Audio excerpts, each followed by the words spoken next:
राष्ट्रीय खेल दिवस के अवसर पर देश भर में खेलो इंडिया डायलॉग का आयोजन किया गया। प्रधानमंत्री नरेंद्र मोदी ने खुद संबोधित किया और युवाओं के साथ संवाद किया।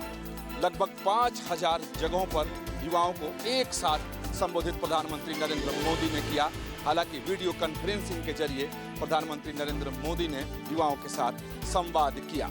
जैन जी के साथ संवाद करने की रणनीति पहले ही बीजेपी बनाई थी, उसका उद्घाटन या यूं कहें कि उसकी शुरुआत आज से प्रधानमंत्री नरेंद्र मोदी ने किया खेलो इंडिया के माध्यम से। आज के दिन कई सारे केंद्रीय मंत्रियों की भी अलग अलग कॉलेजों और यूनिवर्सिटी में ड्यूटी लगाई गई थी। बीजेपी अब युवाओं और नौजवान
हम लगातार आपको तस्वीरें दिखा रहे हैं। जो लाइव तस्वीरें इस समय की हैं वो हम आपको तस्वीरों के जरिए दिखाते हैं कि कितनी बर्बादी हुई है नवाकोट के इलाके में। रसुआ की अगर बात करें तो वहाँ तो आप पहुँच ही नहीं सकते बिना हेलीकॉप्टर के, लेकिन लाइव तस्वीरें आपको हम दिखा रहे हैं। यहाँ से अगर आप तस्वीरों को देखेंगे तो ये आपको मंजर दिखाई देगा। हर वक्त यहाँ पे हेलीकॉप्टर की गूंजने की आवाज़ जो है वो सुनाई देती है, लेकिन ये बर्बादी के निशान जो आप देख रहे हैं ये कुछ ही सेकंडों में आई तबाही है। मतलब ये नहीं कि यहाँ पर होश संभालने का भी मौका लोगों को नहीं मिला। हालांकि जब रसुआ से ये सैलाब चला था तब धीरे धीरे लोगों को यहाँ पे जानकारी हो गई थी, इसीलिए यहाँ पे जो है नवाकोट में कैजुअल्टीज़ कम हैं। लोग ऊपरी इलाकों पे चले गए थे और सुबह का वक्त था इसलिए लोग जाग रहे थे। अगर यहाँ पर रात होती तो सोचिए कितनी बड़ी तबाही होती, कितना ज़्यादा नुकसान होता। तो ये बात बिल्कुल सही है कि ये तबाही जो है ये केवल इसके पीछे एक कारण नहीं है, बहुत सारे कारण हैं। अगर सही समय पर जानकारी दे दी गई होती तो कहीं ना कहीं इस तरह की तबाही जो थी वो इस पूरे इलाके में नेपाल में नहीं आती। बहुत सारे तरीके हैं, केवल एक तरीका नहीं अपना रहे हैं। हेलीकॉप्टर की मदद ली जा रही है, जेसीबीज़ की मदद ली जा रही है ताकि सड़कों को साफ़ किया जा सके। आप जेसीबी देख सकते हैं, इनकी मदद बाकायदा ली जा रही है ताकि सड़कों को जो है क्लियर किया जा सके। बड़ी बड़ी हैवी मशीनरी जो हैं वो यहाँ पर लाई गई हैं ताकि लोगों को कम से कम सुरक्षित निकाला जा सके और सुरक्षित उनको पहुँचाया जा सके उनके गंतव्य तक। लेकिन समस्या ये है कि यहाँ पे जो आप देख रहे हैं तस्वीर, ये सामने जो आप देख रहे हैं नदी, त्रिशूली नदी जो है, त्रिशूली नदी के उस पार का जो इलाका है वहाँ पर भी बड़ी संख्या में लोग रहते हैं। आप मकान देख रहे हैं ना वहाँ पे, वो ऊपर मकान देखिए, वो ऊपर मकान में जो रहने वाले लोग हैं वो भी अपना व्यापार करने के लिए, अपना कामकाज करने के लिए इधर से उधर जाते थे, उधर से इधर आते थे। लेकिन जो इधर आया वो उधर, ये इधर ही का हो गया, इधर से इधर ही फंस गया। जो उधर गया वो उधर ही फंस गया। तो उन लोगों को हेलीकॉप्टर के ज़रिए जो है इधर से उधर पहुंचाया जा रहा है, ये भी काम हो रहा है। 450 से ज़्यादा, 500 से ज़्यादा बताया जा रहा है कि लोगों का रेस्क्यू अभी तक किया जा चुका है हेलीकॉप्टर के ज़रिए। लेकिन अभी बहुत सारे लोग मिसिंग हैं, सैकड़ों लोग मिसिंग हैं, जिसमें विदेशी पर्यटक भी शामिल हैं और साथ में जो स्थानीय लोग हैं वो भी शामिल हैं।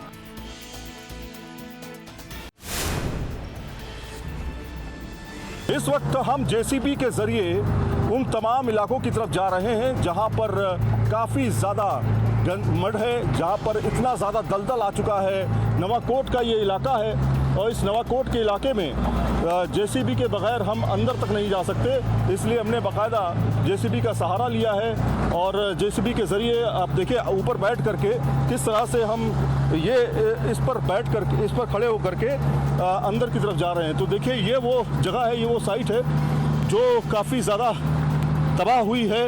ये नवाकोट की जगह है और ये पूरी मार्केट हुआ करती थी।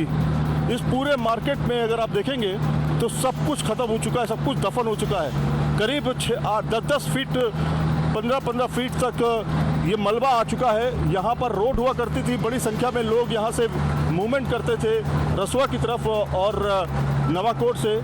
लेकिन अब यहाँ से निकल पाना इतना आसान नहीं है, इसीलिए आप देखिए लगातार यहाँ पर काम किया जा रहा है। रेस्क्यू ऑपरेशन के साथ में इस पूरी रोड को साफ़ किया जा रहा है ताकि ये जो लोकेशन है, ये देखिए, ये लोकेशन देखिए, ये लोकेशन देखिए कितनी ज़्यादा भयावह है। तस्वीरें देखिए आप, ये पूरा मकान जो है अंदर जा चुका है, कुछ भी नहीं बचा, कुछ भी नहीं बचा। हाँ, दब जाएगा तो वापस चलें। तो इनका कहना है कि आप वापस चलिए, क्योंकि यहाँ पर अगर आप ऊपर जाएंगे तो पूरा ये दलदल है और ये आपको अंदर अपने दलदल जो है 15-15 फीट का, 12-12 फीट का दलदल है ये, और यहाँ से अंदर जा पाना मुमकिन नहीं है। ये देखिए, ये तस्वीरें दिखाइए, ये वाली तस्वीरें दिखाइए, यहाँ पे तस्वीरें देखिए, कितना ज़्यादा नुकसान इस इलाके को हुआ है। और ये सब कुछ ही सेकंडों का काम है। मतलब आप ये समझिए कि पलक झपकते ही पूरा नवाकोट जो है वो तबाह हो गया, बर्बाद हो गया।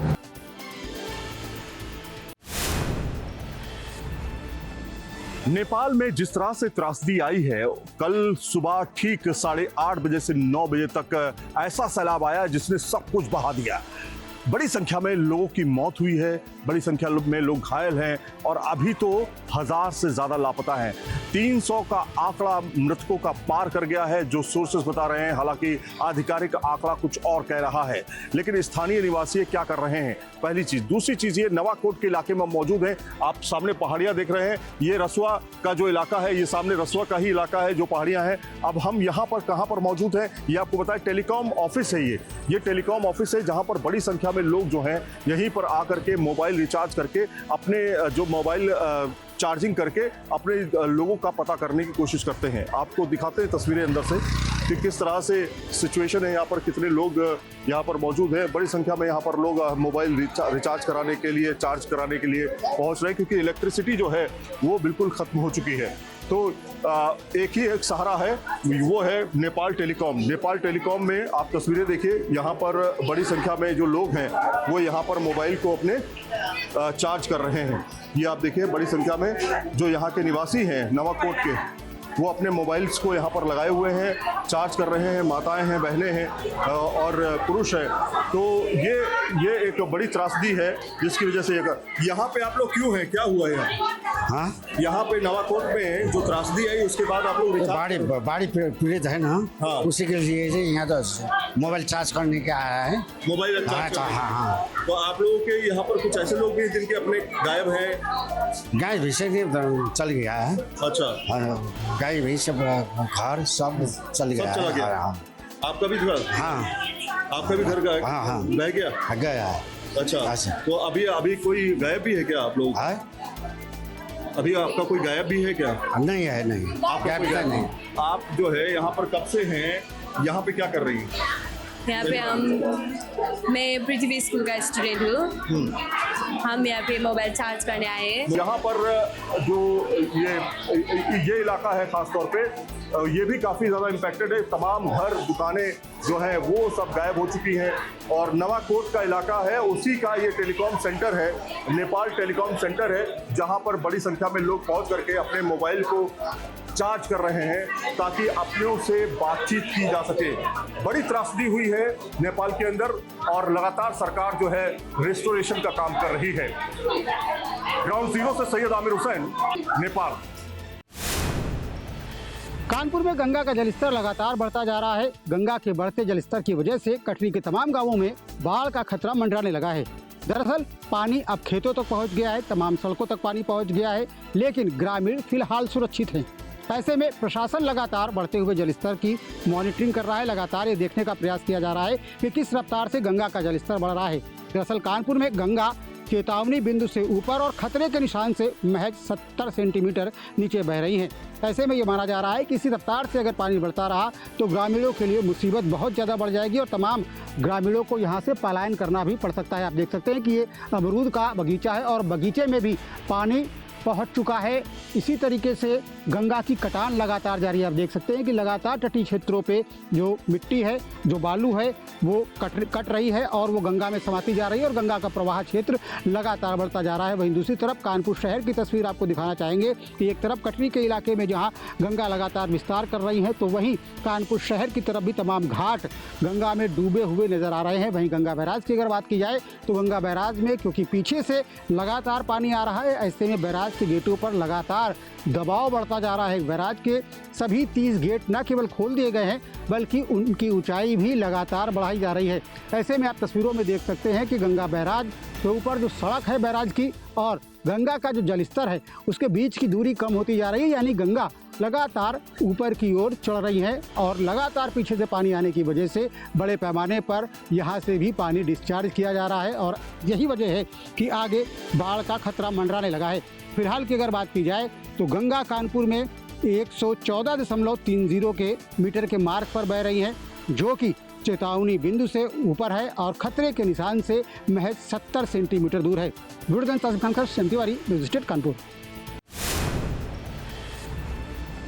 दिल्ली एनसीआर में स्वाइन फ्लू के साथ साथ पिछले 15 दिनों से बुखार का भी प्रचंड रूप देखने को मिल रहा है। नोएडा के जिला अस्पताल में हम मौजूद हैं। जिला अस्पताल के आंकड़ों की माने तो पिछले 10 से 15 दिन से लगातार 400 से 500 मरीज रोजाना ओपीडी में बुखार और उससे जुड़े हुए सिम्टम्स के लोग आ रहे हैं। हालांकि स्वाइन फ्लू के टेस्ट करने को लेकर भी एंटीजन से टेस्ट करने की सरकार द्वारा निर्देश दिए गए। जैसा कि अभी बरसात का महीना चल रहा है तो फीवर की संख्या आमतौर पर 400 से 500 लोग ओपीडी में नित्य दिन आ रहे हैं और ये ट्रेंड का पिछले 15-20 दिन से चल रहा है। बाकी फीवर के साथ साथ कुछ अपर रिस्पिरेटरी ट्रैक्ट इन्फेक्शन के केस, जिसमें सर्दी, नज़ला, जुखाम जिसको कहते हैं, साथ में होता है। ऐसे केस 100 के करीब अलग से आ रहे हैं, जिसमें फ्लू, जिसको फ्लू कहते हैं। अब उसमें स्वाइन फ्लू के कितने केसेज हैं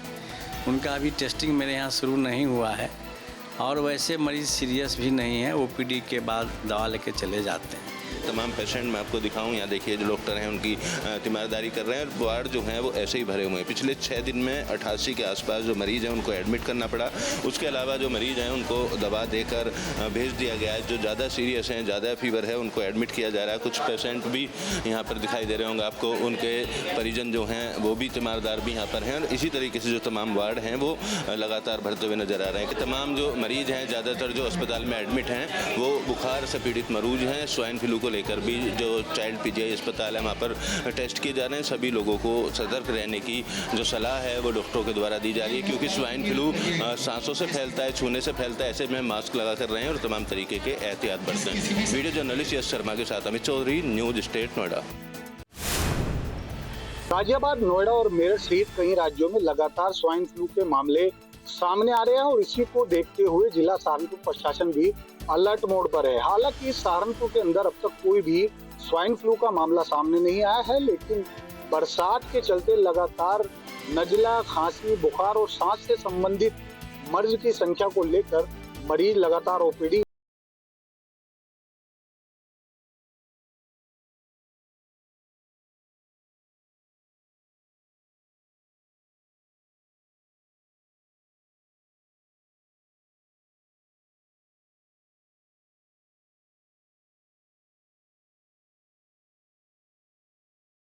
ने हमें बताया कि अभी तक कोई भी स्वाइन फ्लू का मामला सामने नहीं आया है, लेकिन सरकार द्वारा जारी दिशा निर्देशों के अनुरूप लगातार ये ट्रेसिंग की जा रही है कि कोई मामला सामने ना आए और उसको लेकर सभी जरूरी तैयारियां पूरी कर ली गई हैं। स्वाइन फ्लू के लिए हमारे एसबीडी जिला चिकित्सालय सहारनपुर में 7 बेड हमने यहाँ आरक्षित किए हैं और 4 बेड इमरजेंसी के बराबर में आरक्षित हैं। और स्वाइन फ्लू का अगर कोई मरीज आता है उसके लिए हमारे यहाँ सारी सुविधाएं उपलब्ध हैं।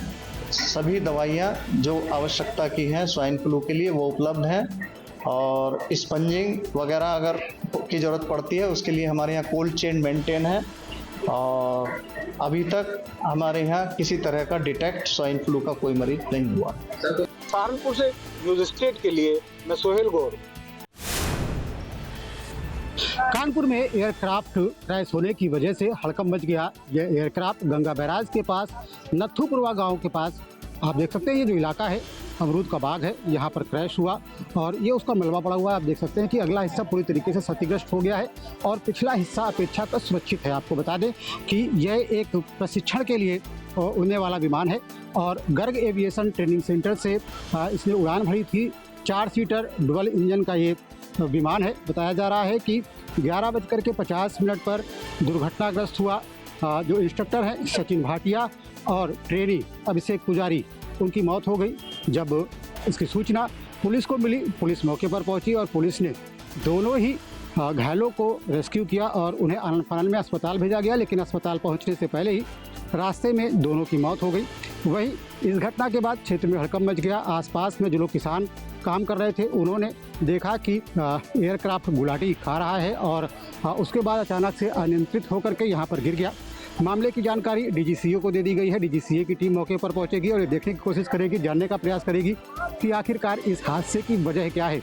लेकिन आपको बता दें कि गार्गी एविएशन का ये जो प्लेन है ये प्रशिक्षण देने के काम आता था, प्रशिक्षण सेंटर है और यहाँ पर लगातार ऐसे पायलट्स जो कि प्लेन उड़ाना सीखते हैं उन्हें प्रशिक्षण दिया जा रहा था। और ये हादसा सामने आया उस वक्त ये प्लेन इस अमरूद के खेत के ऊपर से उड़ रहा था और अचानक से कुछ तकनीकी खामी आई और उसके बाद से ये क्षतिग्रस्त होकर के गिर पड़ा, जिसमें दोनों लोग गंभीर रूप से घायल हो गए, जिसमें कि एक इंस्ट्रक्टर हैं और साथ ही साथ जो प्रशिक्षण प्राप्त कर रहे अभिषेक पुजारी और इंस्ट्रक्टर सचिन भाटिया, दोनों की ही मौत हो गई। पुलिस के अधिकारी मौके पर पहुंचे और उन्होंने मौके पर जांच पड़ताल की और इसके साथ ही साथ तमाम तरीके से जांच करने की भी कोशिश की। प्रारंभिक स्तर पर पुलिस ने भी जांच पड़ताल करने की कोशिश की कि आखिर हादसे की वजह क्या है, लेकिन डिटेल्ड इंक्वायरी डीजीसीए के द्वारा की जाएगी। आप देख सकते हैं कि इस पूरे इलाके को कार्डन ऑफ कर दिया गया है। बहरहाल इस मामले की जाँच होगी, जाँच पड़ताल के बाद पता चल सकेगा कि आखिर हादसे की वजह क्या है।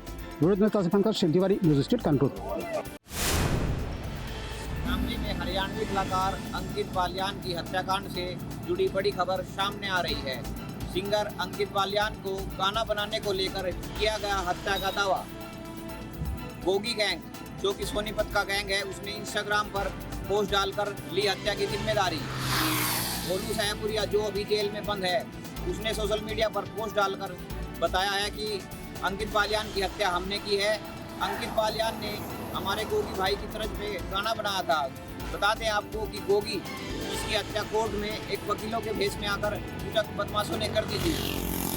अंकित बालियान ने एक गाना बनाया और उसमें भी वकीलों के भेष का जिक्र किया गया। इसी वजह से अंकित बालियान की गोगी गैंग ने हत्या की और जो लोग इससे जुड़े हैं उन्हें भी गोगी गैंग ने चेतावनी दी है। बिल्लू ताजपुरिया, जो इस गैंग का सदस्य था, वो भी अब मर चुका है। बीते दिन अंकित बालियान, जो कि शामली के बंटी खेड़ा गांव का निवासी है, नाला पटरी से जिम करकर वापस लौट रहा था। कुछ अज्ञात 4 बदमाशों ने उसे घेर कर उस पर फायरिंग कर दी। उसमें अंधाधुंध फायरिंग में अंकित बालियान की मौके पर मौत हो गई। दीपक खेवाल, न्यूज़ स्टेट।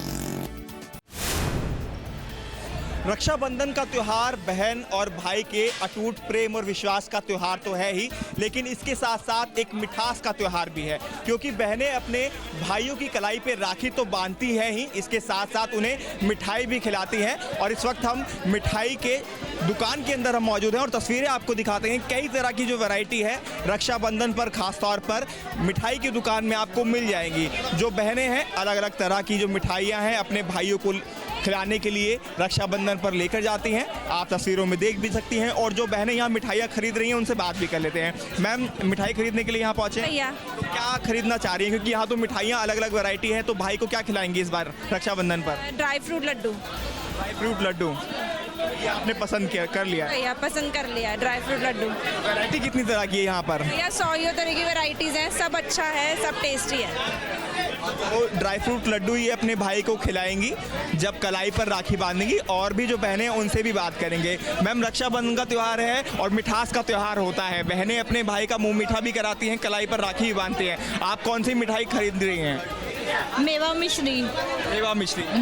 भाई का मुंह मिश्री और मेवा से तो बहुत मीठा हो ही जाएगा और त्योहार का रंग भी दुगना जम जाएगा। ये पूरी जो शॉप है यहाँ पर फिलहाल आप देख सकते हैं सभी बहनें आ रही हैं और भीड़ बहुत ज़्यादा है। तो कुल मिलाकर देखा जाए तो भीड़ बहुत ज़्यादा है। लगातार जो बहनें हैं वो आ रहे हैं और जो सीनियर सिटीजन हैं वो भी आ रहे हैं, आप देख सकते हैं। मैम, मिठाई लेने आई हैं भाई के लिए? हाँ जी। कौन सी मिठाई खरीदेंगी भाई के लिए? घेवर। तो ये घेवर सीजनल जो मिठाई है, दरअसल वो घेवर ही होता है। तो ये यहाँ पर घेवर खरीदने आई हैं। लेकिन यहाँ पर मैं वैरायटी दिखा दूँ तो अलग अलग तरह की जो वैरायटी है वो यहाँ पर आपको देखने को मिल जाएगी। मल्टीपल वैरायटीज़ यहाँ पर इस दुकान में आपको देखने को मिल जाएंगी, जो यहाँ पर मिठाइयाँ बनाई गई हैं और बहनें अपने भाइयों के लिए उनका मुँह मीठा करने के लिए खासतौर पर रक्षाबंधन पर यहाँ से मिठाई खरीदती हुई दिखाई दे रही हैं।